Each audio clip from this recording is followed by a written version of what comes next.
welcome to the seventh video of this chapter in which we are going to talk about a very important source of energy that is the sea.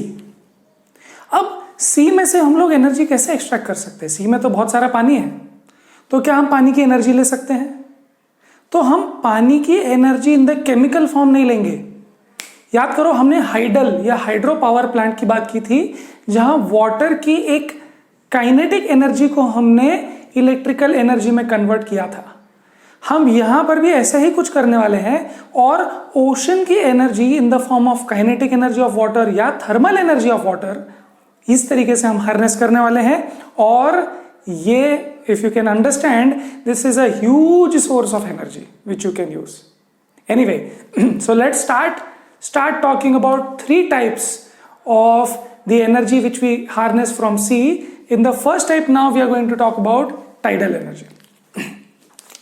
तो आपने tides के बारे में सुना होगा. Tides जिसमें high tide और low Tide होता है ना. टाइड मतलब let's say high and low. So high tide and low tide, it's not waves नहीं. वेव एनर्जी हम लोग अभी नेक्स्ट सेक्शन में देखने वाले हैं. बट हाई टाइड और लो टाइड में ऐसा होता है कि जब हाई टाइड होता है तो पानी की लेवल राइज हो जाती है. Yes, sea levels rise when it is a high tide और सी लेवल्स कम हो जाते हैं जब लो टाइड होता है. और ये दिन में 2 बार 4 बार भी हो सकता है. 2 बार हाई 2 बार लो, ऐसा भी हो सकता है. राइट. सो ये जो हाई टाइड और लो टाइड है वो वेव्स नहीं है. Okay, just don't confuse it. तो अगर आपने, मैं आपको फोटो दिखाता रहूंगा हाई टाइड और लो टाइड के. अगर आपने कोस्टल एरियाज में गए होंगे तो आपने देखा होगा कि कभी कभी हाई टाइड वार्निंग्स होती है कि अभी हाई टाइड होने वाला है, आप बीच पे मत जाओ, समथिंग लाइक दैट. या फिर आप कभी बीच पे गए होंगे तो आपने देखा होगा कि वो बहुत आगे तक बहुत अंदर तक मिट्टी जो है वो, या जो सैंड जो है वो गीली है. तो आप सोच रहे हैं वहां तक पानी कैसे पहुंचा. सो हाई टाइड होता है तब वहां तक पानी आता है. लो टाइड में काफी रिसीड हो जाता है. तो due to gravitational pull of the moon the level of water rises and falls in the seas. तो ये मून की वजह से होता है. तो सन का भी इफेक्ट होता है, बट सन बहुत दूर है, इसकी वजह से मून का ज्यादा इफेक्ट होता है on the level rise and. So moon ऐसे अट्रैक्ट करेगा तो लेवल राइज हो जाएगा, मून अट्रैक्ट नहीं करेगा तो लेवल फॉल हो जाएगा. तो ये जो है high tide and low tide moon के ग्रेविटेशनल फोर्स की वजह से, this is called high tide and low tide. This difference in level is used to harness tidal energy. तो ये डिफरेंस इन लेवल जो होता है ये हमारे लिए इंपॉर्टेंट है. यहाँ पे क्या कैसे करेंगे हम लोग इसको हार्नेस? एक डैम कंस्ट्रक्ट कर देंगे across narrow opening of the sea. तो हम लोग क्या करेंगे, कोस्टल एरियाज के पास हम लोग एक डैम बना देंगे. तो अगर आप डैम बना दोगे तो पानी इस तरफ भी है, पानी उस तरफ भी है. बट जब हाई टाइड होगा तो हमने तो डैम बना दिया है, तो डैम के हमारी तरफ पानी कम होगा. It's like a swimming pool, like a pond kind of a thing. तो डैम हमारी तरफ जब होगा तो वो कम लेवल पे होगा और बाहर हाई टाइड हो रही है. जस्ट इमेजिन, बाहर हाई टाइड हो रही है, अंदर लो टाइड. जैसे ही मैं वो डैम के दरवाजे खोलूंगा, पानी फ्लो होगा from the sea, the larger sea to my pond, जो मेरा पॉन्ड बन चुका है डैम की वजह से. अब जब वहां से पानी आएगा तो मैंने तो रास्ते में टरबाइन लगा दिए हैं, फिर से टरबाइन. तो हमने टरबाइन लगा दिया और वो टरबाइन घूमते हुए मेरा जो पॉन्ड जैसा होगा वो फिल हो जाएगा. ओके, फिर इक्वल हो गया. अब नहीं, अब बाद में क्या होगा, थोड़ी देर के बाद वहां लो टाइड हो जाएगा. वहां पे बाहर सी की तरफ लो टाइड हो जाएगा और मेरे पॉन्ड में पानी भरा हुआ है, मैंने दरवाजा बंद कर दिया. और अब मैं दरवाजा खोल दूंगा, बाहर सी में लेवल कम है, मेरे पॉन्ड में लेवल ज्यादा है. तो ज्यादा लेवल से कम लेवल पे अभी पानी जाएगा और फिर से टरबाइन घूमेगा. तो एक हाई टाइड में पहले मैंने इलेक्ट्रिसिटी जनरेट की, फिर एक बार लो टाइड में जनरेट की, फिर वापस से हाई टाइड होगा, फिर वापस से लो टाइड. 4 बार प्रेडिक्टेबली मुझे पता है कब हाई टाइड और कब लो टाइड होगा, तो मैं 4 बार एनर्जी को हार्नेस कर लूंगा. अब fix turbine is at the opening of the dam, तो हमने बात की. तो अब ये वाली एनर्जी सोर्स के क्या एडवांटेजेस और डिसएडवांटेजेस है वो देखते हैं. एडवांटेजेस क्या है? Environmental friendly, of course. यहां पर आप नो कार्बन फुटप्रिंट, इसको कार्बन फुटप्रिंट का मतलब है कि आप कोई CO2 या मीथेन या कुछ हार्मफुल गैसेस नहीं छोड़ रहे हो because you are burning coal और समथिंग, आप ऐसा कुछ बर्न नहीं कर रहे हो. Energy, kinetic energy, no chemical reaction is happening. Okay, so environmental friendly बहुत अच्छी बात है, प्रेडिक्टेबल है, because we know the exact timings जब हाई टाइड होगा और लो टाइड होगा, हमको पता है. So it's predictable. Okay, it's not like wind energy जहां हम बता नहीं सकते कि कब हवा चलेगी कब नहीं चलेगी, है ना, वैसा नहीं है ये. इनएग्जॉस्टिबल है ये. Obviously high tide low tide हजारों सालों तक चलता जाएगा, तो ये इनएग्जॉस्टिबल है. मतलब हम जितनी भी एनर्जी ले ले उतना कम है. एनर्जी बहुत है, आपको जितनी चाहिए ले लो. इनएग्जॉस्टिबल. आपके वो एनर्जी ले लेने से सी के लेवल में कुछ फर्क नहीं पड़ने वाला है. थोड़ी देर के लिए आप वाटर ट्रैप करते हो, थोड़ी देर के लिए आप आने देते हो, थोड़ी देर के लिए जाने देते हो, बस दैट्स इट. So inexhaustible. ऐसा नहीं होगा कि कुछ टाइम के बाद ये हाई टाइड लो टाइड होना बंद हो जाएगा, नहीं होगा. High energy density. अब देखो, ये जो टरबाइन हमको घुमाना है, ये जो टरबाइन हमको घुमाना है, ये टरबाइन को हवा, विंड एनर्जी के केस में हवा घुमाती है, बट इस केस में पानी घुमाता है. तो हवा के कंपैरिजन में पानी ज्यादा डेंस है. तो जो ज्यादा डेंस है, आपको पता है काइनेटिक एनर्जी है ना, यहां पे बेसिकली वाटर की काइनेटिक एनर्जी ऑफ वाटर हम लोग कन्वर्ट कर रहे हैं इलेक्ट्रिसिटी में. सो अब kinetic energy of water, so kinetic energy का फॉर्मूला आपको पता है, वो है ½ mv². तो पहले विंड एनर्जी के केस में हवा चलती है, तो हवा का मास और उसकी वेलोसिटी. अभी पानी चलने वाला है, तो पानी का मास और उसकी वेलोसिटी. तो पानी का मास ज्यादा होने की वजह से ज्यादा हाई एनर्जी डेंसिटी आती है. मतलब उतना ही हवा चलने पर उतनी एनर्जी नहीं मिलेगी, बट उतना ही पानी चलने पर बहुत एनर्जी मिलेगी, बिकॉज इट इज डेंस. वो टरबाइन को इजीली घुमा सकता है. पर उसके कुछ डिसएडवांटेजेस भी हैं, हर चीज के होते हैं. तो इसके डिसएडवांटेजेस हैं कि इसका लोकेशन लिमिट्स है. मतलब आप इसको बेसिकली कोस्टल एरियाज में ही लगा सकते हो, बट यस लगा सकते हो डेफिनेटली हर कोस्टल एरिया में. मरीन लाइफ इफेक्ट हो सकती है, तो जो वहां पर फिशेज है वगैरह, तो उनके साथ में डिस्टरबेंस हो सकता है कि बिकॉज कंस्ट्रक्शन कर रहे हो, तो उसकी वजह से मरीन लाइफ तो इफेक्ट होगी, उनको डिस्टरबेंस होगा, right. And the next is construction cost बहुत हाई है.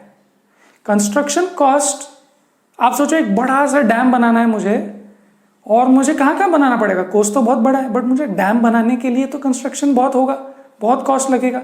So yes, the cost is high and these are the disadvantages. But if you look beyond this, then the advantages are many and pollution effects will be very very minimized, right? Good. अब इसको हटा देते हैं और next बात करने वाले हैं हम लोग वेव एनर्जी के बारे में और ओशन थर्मल एनर्जी के बारे में. तो इसको हटा देता हूं, हम लोग मिलते हैं next slides. Energy source from the sea we are going to talk about is wave energy. So you have to clearly understand कि tidal energy is very different from wave energy. Tidal energy के case में आपको एक dam बनाना पड़ेगा और वो शोर के पास होगा, बट यहां पे आपको वेव एनर्जी के लिए आपको सी के बीच में थोड़ा सा इन द वाटर्स आपको जाना पड़ेगा ऑन द सरफेस, और वहां पर आपको कुछ इंस्टॉल करना पड़ेगा. अब वो जो मशीन होगी वो क्या करेगी, तो जो up and down up and down up and down, आपने देखा है बड़े बड़े शिप्स जो होते हैं वेव्स की वजह से अप डाउन होते रहते हैं, है ना, वेव्स. तो वो वाली जो एनर्जी है अप एंड डाउन वाली जो एनर्जी है, वो एनर्जी आप हार्नेस करना चाहते हो अलग अलग तरीके से. अभी अलग अलग टेक्नोलॉजीज उसके लिए अवेलेबल है.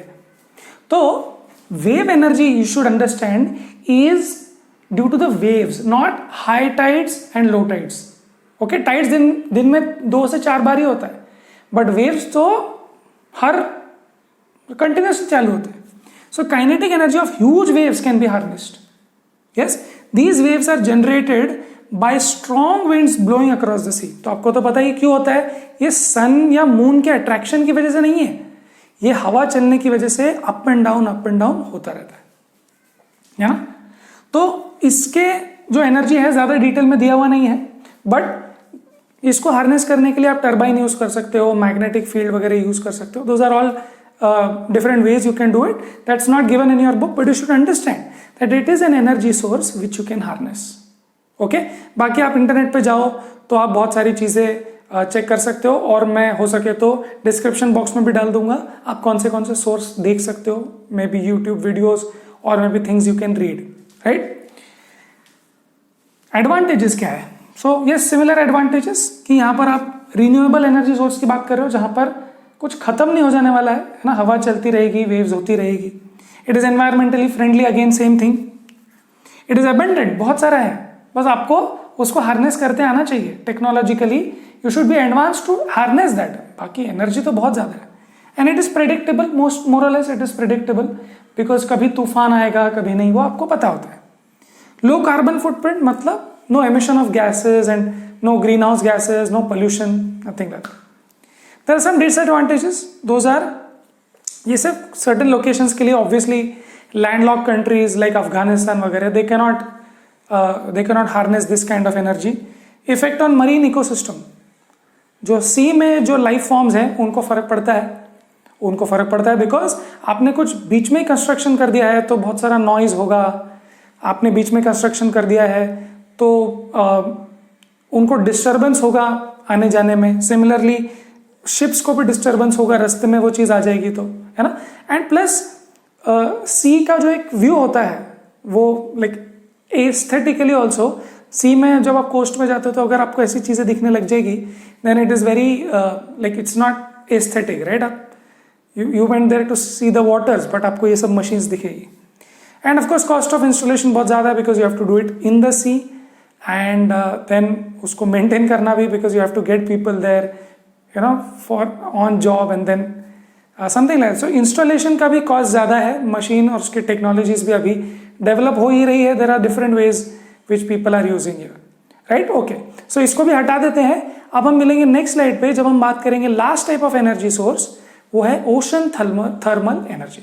ठीक है, सो इसको हटा. Third type of energy which we harness from the seas and that is called ocean thermal energy. तो पिछले दो जो थे टाइडल और वेव एनर्जी, उसमें हम kinetic energy of waters use करते हैं, बट यहां पर हम लोग थर्मल एनर्जी लेने वाले हैं. तो अब यहां पर वर्ड पर फोकस करना, thermal energy, that means we have something to do with temperature differences या टेम्परेचर बेसिकली. सो ओशन का होता यह है कि जब सन की रेज पड़ती है ओशन पे, ओशन का सरफेस का वाटर गर्म हो जाता है, और वो तो बहुत सारा वाटर है. सो सरफेस का वाटर गर्म हो जाता है, और जो डीप सीज होते हैं 1 किलोमीटर 2 किलोमीटर डीप, वहां गर्म होते ही नहीं है because of the sun. So yes, it is warm but it is not that warm. तो ऊपर के सरफेस का टेम्परेचर लेट से 30 डिग्री सेल्सियस होगा, तो नीचे नीचे नीचे जाओगे तो आप 5-10 डिग्री सेल्सियस हो सकता है, बहुत कम हो सकता है. सो water at the surface of the sea is heated up, but lower surface या lower waters is still colder as compared to the surface water. This difference in temperature is exploited. ये important है यहाँ. हम लोग क्या exploit कर रहे हैं? Difference in temperature. Why? Because ocean thermal energy में हम लोग temperature difference के वजह से heat exchange पे जोर देते हैं. heat exchange हम लोगों को करना है. सो पहली बात तो ये समझ लेना कि जब हीट एक्सचेंज करना होगा तो टेम्परेचर डिफरेंस काफ़ी ज़्यादा होना चाहिए. So we are talking about temperature difference of more than 20 degree Celsius, अगर आप 2 किलोमीटर नीचे तक जाते हो तो. So that much temperature difference is good. उससे कम होगा तो एफिशिएंसी बहुत कम हो जाएगी. सो हम लोग टेम्परेचर डिफरेंस से हीट एनर्जी एक्सचेंज करेंगे, और अगर ज़्यादा टेम्परेचर डिफरेंस होगा, 20 से ज़्यादा होगा, तो ही वो कमर्शियली वायबल है, अदरवाइज वो नहीं है. Warm water is used to boil volatile liquid like ammonia. तो उसके पीछे की केमिस्ट्री और फिजिक्स में हम लोग नहीं जाने वाले, but just realise that ammonia is a volatile liquid. तो अमोनिया को आप लिक्विफाई करेंगे और वो सब चीजें, तो आप उसको पहले तो वार्म वाटर को उसको लगाएंगे तो it will vaporise. Now that vapour of ammonia will run the turbine. Again we are running the turbine. हम स्टीम से टरबाइन रन करते थे, तो हम यहां पर भी वेपर से ही कर रहे हैं, बट वाटर के वेपर से नहीं, बट अमोनिया के वेपर से. तो अमोनिया के वेपर से जब हम रन करेंगे तो वो टरबाइन घूमेगा और फिर इलेक्ट्रिसिटी जनरेट होगी। और एक बार अमोनिया ने उसको एनर्जी दे दी तो फिर से हम अमोनिया को लेके आते हैं और कोल्ड वाटर लगाते हैं उस पर वापस। देखो, पहले अमोनिया को हमने हॉट वाटर दिया, हॉट वाटर लगाया, उसको हीट एक्सचेंज किया और वो वोलेटाइल लिक्विड बॉयल हो गया, गैस हो गया, स्टीम जैसा हो गया। और फिर वो जाएगा, टरबाइन रन करेगा और उसके बाद जब वो वापस आएगा तब हम उस पर कोल्ड वाटर लगाएंगे और कोल्ड वाटर से वो फिर से कोल्ड हो जाएगा और फिर वापस से हम लोग हॉट वाटर देंगे उसको, फिर से वोलेटाइल होके वो वहां पर टरबाइन घुमाएगा and this goes on and on. So यहां पर बात इंपॉर्टेंट ये है कि आपको टेम्परेचर डिफरेंस अच्छा चाहिए जिससे हीट ट्रांसफर अच्छा हो और आप अमोनिया को सर्कुलेट कर रहे हो, वहां पर पानी में नहीं छोड़ रहे हो आप। सो पानी भी वापस हो जाता है, अमोनिया भी हमने जो यूज किया वही बार बार यूज कर रहे हैं। So basically we are not chemically using something, we are only taking the heat energy, okay, and that is practically unlimited, right. But वो इतना ही है कि it should be commercially viable, इसके लिए वो टेम्परेचर डिफरेंस होना चाहिए। बट टेम्परेचर डिफरेंस तो होता ही है, 10-15 डिग्रीज का भी होता ही है। It's just that if you want to set up a plant the difference should be commercially viable. So cold water is used to condense vapour to liquid और वापस से वो लिक्विड हम लोग यहां भेजेंगे और वार्म वाटर उसको फिर से वेपराइज कर देगा। So you understand the cycle. Now इसके एडवांटेजेस क्या है तो आप समझ ही रहे हो इस पूरे वीडियो में क्या क्या एडवांटेजेस है। रीन्यूएबल है, क्लीन एनर्जी है, उसके बाद लो मेंटेनेंस है, मेंटेनेंस कुछ ज्यादा नहीं है, ऑफकोर्स है, अदर एनर्जी फॉर्म से तो कम ही मेंटेनेंस इसको लगने वाला है। And high, yes, so disadvantages इसके भी हैं। क्या डिसएडवांटेजेस हैं? इनिशियल कॉस्ट हाई है, of course you have to go into the deep sea, जहां 2 किलोमीटर नीचे आप खड्डा कर सको, या खड्डा मतलब 2 किलोमीटर गहरा वहां पानी हो, you don't want to enter the soil, so you have to go there. फिर वो इनिशियल कॉस्ट ज्यादा हो जाता है। फिर लोकेशन, एज यू नो, हम लोग ये एनर्जी सोर्स वहीं पर यूज कर सकते हैं जहां पर कोस्टल एरियाज है, वहां पर ही वो यूज हम लोग कर पाएंगे। तो कंट्रीज जैसे हमने बोला लैंडलॉक कंट्रीज नहीं कर सकती इसको use. And marine life effect होती है अगर हम सी के बीच में ये सब करने वाले हैं तो। So definitely this is still better than fossil fuels, still better than biomass जैसे वुड वगैरह, but you have to understand that there are some limitations, there are some issues related to these energy sources, right? Great. So let's take some questions now. Question number 2 लेते हैं। What are the limitations of energy that can be obtained from the ocean? So हमने देखा क्या क्या limitations है। High energy cost हो सकता है ना, ये सब में है, राइट। फिर टाइडल एनर्जी में अगर आप बोलो तो वो वेव्स पे डिपेंड करेगा, तो कहीं पे ज्यादा होता है कहीं पे नहीं, so it depends on the location, location is an issue. Tidal energy के लिए आपको बड़े बड़े डैम्स कंस्ट्रक्ट करने पड़ते हैं, तो जैसे हमने बोला कॉस्ट ज्यादा हो जाता है। फिर वेव एनर्जी के लिए आपने देखा कि स्ट्रॉन्ग वेव्स होने चाहिए, अगर वीक वेव्स रहे, ज्यादा नहीं रहे, then it's not viable, okay.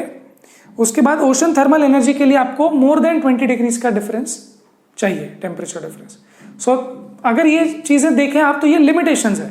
हाँ, अगर आपके पास ये चीजें हैं, ये कंडीशंस पूरी हो रही है, देन व्हाट्स द प्रॉब्लम। अगर आपके पास सी है, टेम्परेचर डिफरेंस भी अच्छा आ रहा है तो यूज करेंगे, what is the problem, right. Next question number 6 करते हैं। What are the limitations of extracting energy from the wind, waves and tides? तो हमने बात कर ली है, विंड की भी बात हमने एक पहले वीडियो में की है, बट अभी कर लेते हैं कि विंड के केस में 15 किलोमीटर पर आवर से ज्यादा स्पीड विंड की होनी चाहिए, तभी वो वायबल है। और बाकी अभी हमने टाइडल और वेव एनर्जी के लिमिटेशंस की बात तो की, right. Great. So let's close this video here. Next video में हम लोग एक और एनर्जी सोर्स की बात करने, 2 और एनर्जी सोर्स की बात करने वाले हैं, न्यूक्लियर एनर्जी सोर्स और लेट मी सी जियोथर्मल एनर्जी सोर्स। तो ये 2 सोर्सेस की एनर्जी हम बात करने वाले हैं, and that will be the last 2 energy source which we will talk about, and that will almost be the end of the chapter. चलो, so let's close this, we will see in the next video. Till then पढ़ाई करते रहे।